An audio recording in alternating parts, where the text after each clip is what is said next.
নমস্কার সবাইকে, আবারও একটি মালা ডেলি ব্লগে আপনাদের স্বাগত জানাই। আজকে বাবা বাজার থেকে এনেছিল চিকেন। তো সবসময় তো চিকেনের কষা বা ঝোল এরকম হয়, আজকে একটু মা অন্যরকমভাবে রান্না করবে। তো সবাই এখন ট্রাই করছে দেখছি আম দিয়ে চিকেন রান্না করার। তো মাও ভাবলো আজকে আম দিয়েই বানাবে, কেমন হয়। তো তার জন্য প্রথমে চিকেনগুলো ভালো করে ধুয়ে নিচ্ছে। আর এই যে এটা আম, এটা গাছেরই পাড়া আম, হালকা টক হালকা মিষ্টি। পুরো আমটা কিন্তু টক নেবে না, তাহলে খেতে কিন্তু বিচ্ছিরি লাগবে। আমটা একটু মিষ্টিও হতে হবে, একটু টকও হতে হবে, তাহলে রান্নাটা খেতে অসাধারণ লাগে আর দারুণও হয়। আর এদিকে একটা গোটা রসুন পুড়ে নিয়েছে, এই দুটো সব কিছু উনুনে পুড়ে নিয়েছে।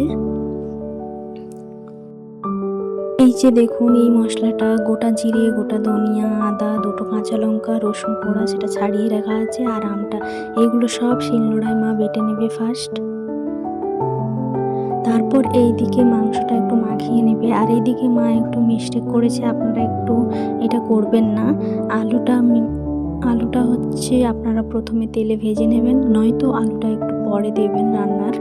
কারণ মা এখানে কি করেছে, আলুটা মাংসের সাথে মাখিয়ে নিয়েছে, তো তার জন্য আলুটা সেদ্ধ হতে খুব লেট হচ্ছিল। যেহেতু আমটা একটু টক ছিল আর এতে একটু আমরা লেবুও দিয়েছিলাম, গন্ধরাজ লেবু সেন্টের জন্য, তো তার জন্য আলুটা সেদ্ধ হতে খুব লেট হচ্ছিল। তাই এই ভুলটা আপনারা করবেন না। আলুটা হয়তো মাংস তো দেওয়ার পর দেবেন, বা আলুটা তেলে আগে ভেজে নেওয়াই বেস্ট হবে আমার মনে হয় যেটা।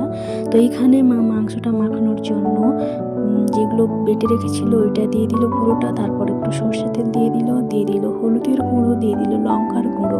সব কিছু দেওয়ার পর আর লবণও দিয়েছে, স্বাদ মতো লবণটা দেখে তারপর দেবেন। তো সব কিছু দেওয়ার পর মা এখানে ভালো করে মাখিয়ে কিছুক্ষণের জন্য রেখে দেবে। এই যে এই লেবুটা দেওয়া হয়েছে, এই লেবুটা গন্ধরাজ সেন্টের জন্য ঠিকই, কিন্তু লেবুটা একটু টকও ছিল।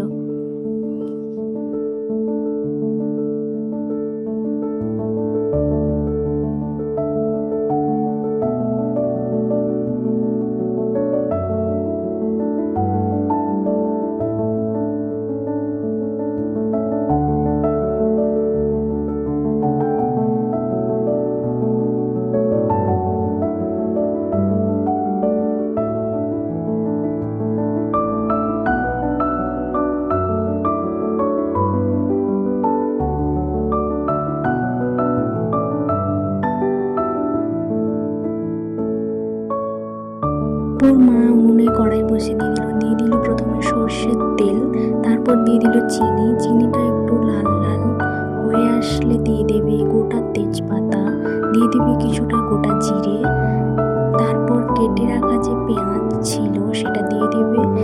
দিয়ে পেঁয়াজটা একটু ভালো করে লাল লাল মতো ভেজে নেবে ফার্স্ট।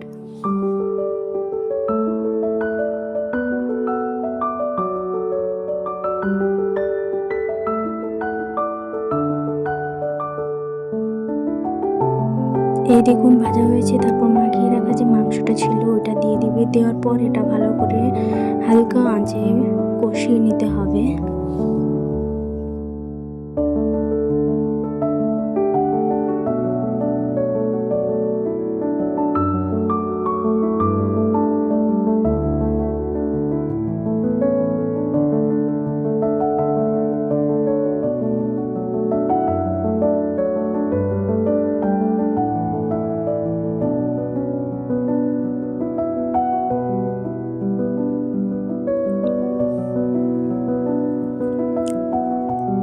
তারপর মা এতে একটু লঙ্কার গুঁড়ো দিয়ে দিবে। প্রথমে মাখিয়েছিল, কিন্তু লঙ্কাটা আমরা একটু বেশি খাই, তো হয়নি, তো তার জন্য মা লঙ্কাটা একটু দিয়ে দিল।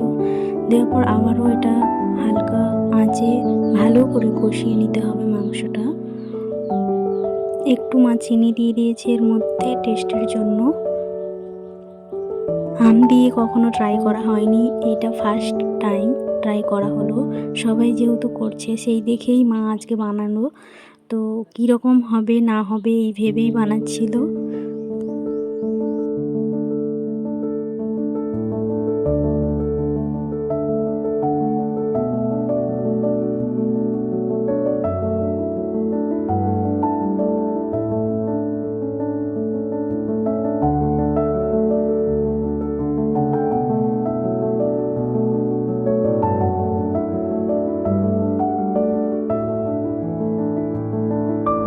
আমি ভেবেছিল এটা কষা কষাই এরকম রেখে দেবে, কিন্তু আলুটা যেহেতু সেদ্ধ হচ্ছিল না তাই হচ্ছে মা একটু জল দিয়ে এটাকে ভালো করে ফুটিয়ে নেবে ফার্স্ট।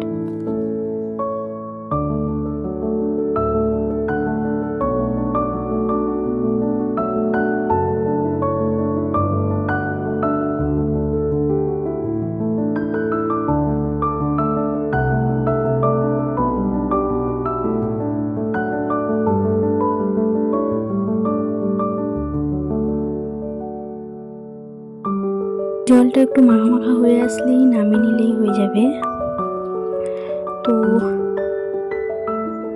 প্রথমে তো মনে হচ্ছিল কেমন কি হবে না হবে, কিন্তু সত্যি বলছি দারুণ হয়েছিল,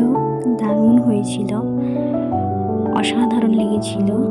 তো তারপর মা আমাকে দিয়ে দিল ভাত আর চিকেনটা দিয়ে দিল। আমি খেয়েছি, আমি সত্যিই বলছি খুবই অসাধারণ লাগছিল। আপনারাও এভাবে বানিয়ে খাবেন, অবশ্যই ট্রাই করবেন। তো আজ এই পর্যন্ত। ভালো লেগে থাকলে অবশ্যই লাইক করবেন, কমেন্ট করবেন, সাবস্ক্রাইব করবেন। থ্যাংক ইউ সবাইকে, ভালো থাকবেন সবাই।